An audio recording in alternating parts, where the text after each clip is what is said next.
There is a specific kind of loneliness that no one prepares you for. Not the loneliness of being alone in a room, the loneliness of being surrounded by people and still feeling like you are watching the world through glass. Like everyone around you is speaking a language you understand perfectly, but they have never once understood yours.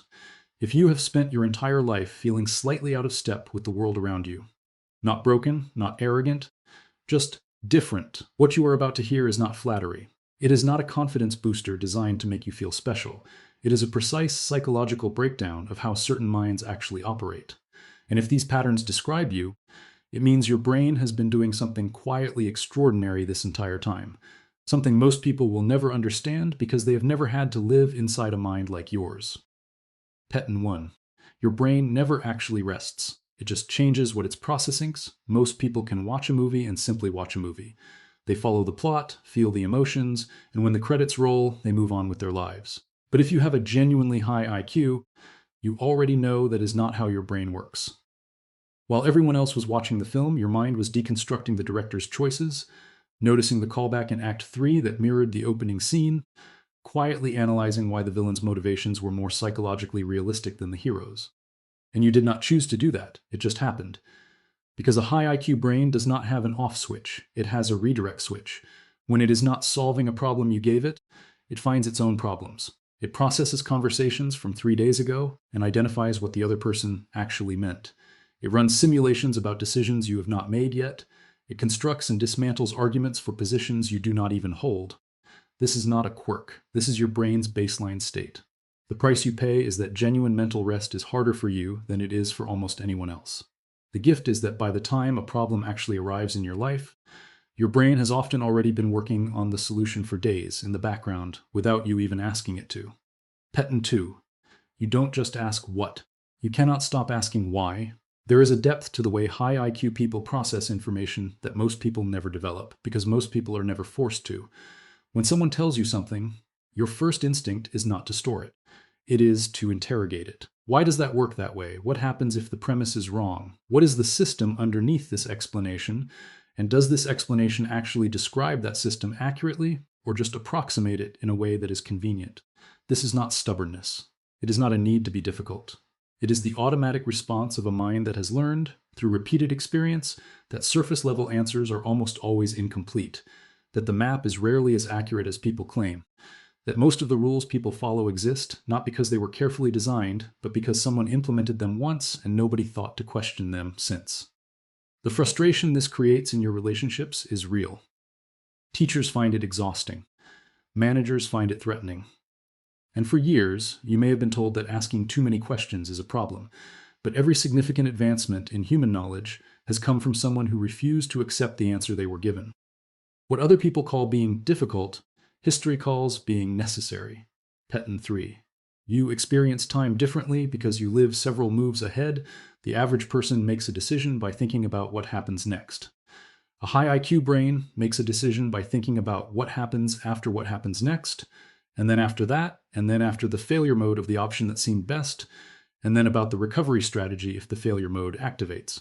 By the time you actually commit to something, you have already mentally lived through dozens of versions of how it plays out.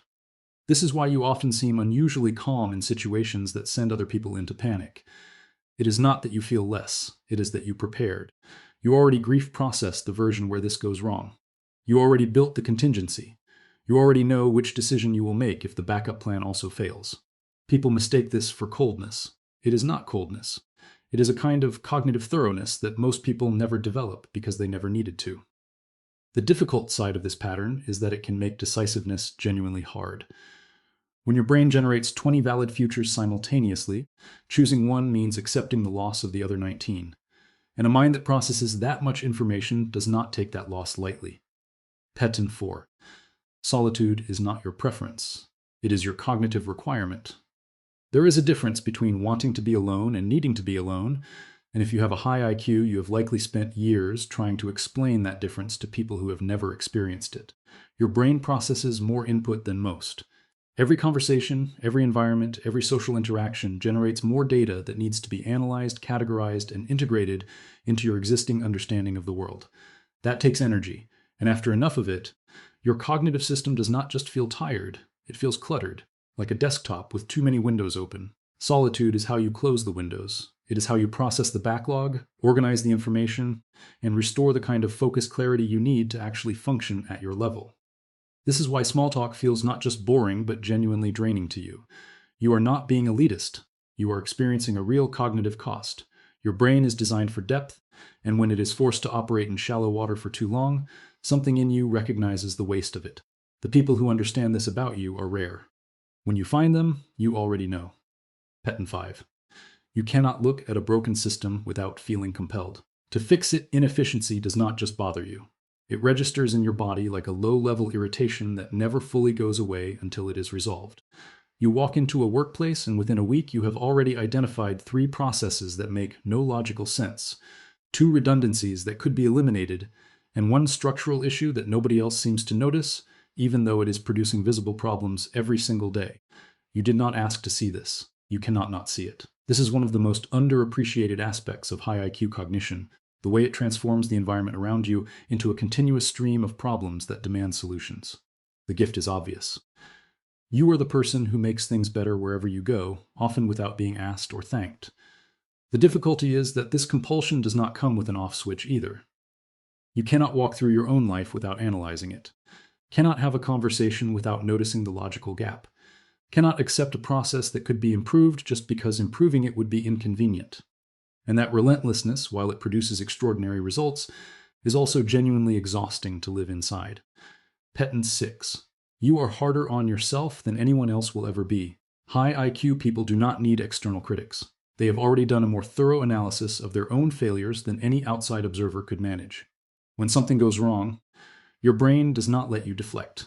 It does not let you blame circumstances or other people, not because you are morally superior, but because you are too cognitively honest to accept an explanation that does not hold up to scrutiny. You review exactly what you did, exactly where your thinking broke down, exactly what you would need to change to produce a different outcome. And you hold yourself to a standard that most people would find punishing, because you know, with painful clarity, what you are actually capable of. The result is continuous self-improvement that compounds over time. The cost is an internal critic that runs constantly, that never declares full victory, that always finds the next thing to refine. You do not let yourself off the hook because you understand that the gap between where you are and where you could be is real, and you cannot pretend otherwise. Learning to direct that honesty with compassion rather than cruelty is the work of a lifetime. But the honesty itself, that is not something you would trade. Pattern 7. You have a complicated relationship with authority, not because you enjoy conflict, not because you are rebellious by nature, but because your brain evaluates systems rather than simply obeying them. When someone in authority tells you to do something, your mind automatically asks whether that instruction makes sense, whether the person giving it actually understands the system they are managing, and whether compliance produces the stated outcome or just the illusion of order. Most people never run that analysis. They see a rule and follow it because the rule exists. You see a rule and follow it only if it holds up under examination. This creates friction in hierarchies, in institutions, in classrooms, in workplaces. Authority figures sometimes experience this as disrespect. It is not disrespect.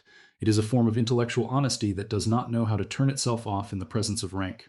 The irony is that high IQ people, when they are the ones in charge, often build far more logical, transparent, and genuinely functional systems than the ones they spent years questioning. The capacity to see what is broken is the same capacity that allows you to build something better. Pattern 8. You feel emotions more intensely than people realize. There is a widespread myth that intelligence and emotional depth are inversely related, that analytical people feel less. The reality for most high IQ individuals is the opposite. You feel with the same intensity that you think. Your emotional processing is as thorough and deep as your cognitive processing. When something matters to you, it matters completely. When something is wrong, it is wrong in a way you feel in your whole body. When you love something, an idea, a person, a project, you love it with a depth of attention and investment that most people never experience. The challenge is that your ability to analyze your emotions can create a strange distance from them. You can watch yourself feeling something and simultaneously construct a theory about why you are feeling it, and sometimes that analytical layer makes it harder to simply be in the emotion without dissecting it. You are never quite sure whether you are experiencing your life or studying it. For most high IQ people, the answer is both, simultaneously, always. Pattern 9. You spot contradictions that everyone else has decided to ignore. Most people, when faced with a contradiction between what they believe and what the evidence shows, find a way to resolve the contradiction in favor of what they already believe. High IQ people do it the other way around. Your brain has a very low tolerance for cognitive dissonance. When something does not add up, it does not let you rest until it adds up, or until you have accepted that it genuinely cannot be reconciled and adjusted your position accordingly. This makes you exceptionally difficult to manipulate. Not immune, nobody is immune, but resistant in a way that protects you from most of the mass delusions that sweep through social groups, institutions, and entire societies. You notice when the official explanation does not match the observable reality. You notice when someone's stated motivations are inconsistent with their actual behavior. You notice when the argument being made depends on an assumption nobody has examined. And you cannot simply decide not to notice these things. They announce themselves to you whether you want them to or not. Peton 10. You are deeply attracted to complexity, but you can also simplify it. In ways others cannot. There is a specific intellectual pleasure that high IQ people experience when encountering a genuinely complex problem. Not the performance of complexity, not things that seem complicated because they are poorly explained, but real, layered, resistant problems that require sustained engagement. You are drawn to these the way other people are drawn to simple pleasures. They feel like what your mind was built for. And yet the other side of this is equally important, because the deepest understanding of a complex system is what allows you to explain it simply. The people who can only give you the complicated explanation have not yet fully understood it. The person who can make it simple without making it wrong, that is someone who has gone all the way through the complexity and out the other side. High IQ people are capable of both. They can go in, and they can come back out with something the rest of the world can actually use. Peton 11. You have always known, on some level, that you see the world differently, not better, not worse, differently. There has likely been a moment in your life, maybe many moments, where you said something that seemed obvious to you and watched the people around you go completely blank, where you made a connection that felt self-evident and were met with confusion or skepticism, where you solved a problem that everyone else had given up on, not because you were trying harder, but because you simply could not look at it without seeing the answer. These moments are disorienting, because intelligence, when it is genuine, does not feel like power from the inside. It feels like responsibility, like being handed information you did not ask for, and being unable to pretend you do not have it. The loneliness of this is real, and it is perhaps the most important thing to understand about the psychology of high IQ people, not the brilliance, not the pattern recognition, not the relentless analysis, but the fundamental aloneness of processing reality at a level that very few people around you can fully meet. Peton 12. You manage energy, not time. And this changes everything. Every productivity system ever designed for the average person is built around the assumption that an hour is an hour, that if you schedule something from 2 to 3, you can expect to do that thing from 2 to 3. High IQ people know this is not true, not because they are less disciplined, but because they are more self-aware. They know that there are hours in their day when their mind is genuinely capable of extraordinary work. When the connections come fast, when the analysis is sharp, when they can hold a complex problem in their head and turn it from every angle simultaneously. And they know that there are other hours when that same mind is a different tool entirely, capable of routine tasks, incapable of depth. And they have learned, sometimes through years of frustration, that forcing deep work into low energy hours does not produce more output. It produces worse output at greater cost. So they protect their peak hours. They guard them with a seriousness that other people sometimes mistake for laziness or inflexibility. They are not being difficult, they are being accurate. About themselves, about their mind, about what it actually takes to produce their best work. And that accuracy, that brutal, honest self-knowledge, is perhaps the defining characteristic of all 12 of these patterns combined. Not the intelligence itself, the willingness to see it clearly and use it well. If you recognized yourself in most of what you just heard, I want you to sit with something for a moment. These patterns are not a checklist for feeling superior. They are a map for understanding yourself more accurately, because the same mind that sees invisible connections and solves problems others cannot find can also spend years being misunderstood, underestimated, or simply exhausted by the sheer volume of what it processes every single day. The question is never just how intelligent you are. The question is whether you have built a life that actually uses what you have, whether you have found the people who can engage with you at the level you need, whether you are protecting the cognitive resources that make you who you are. Most people with minds like yours spend the first half of their lives feeling like something is wrong with them. The second half is for understanding that nothing was ever wrong. You were just built for a different kind of thinking. And the world, whether it admits it or not, has always needed exactly that.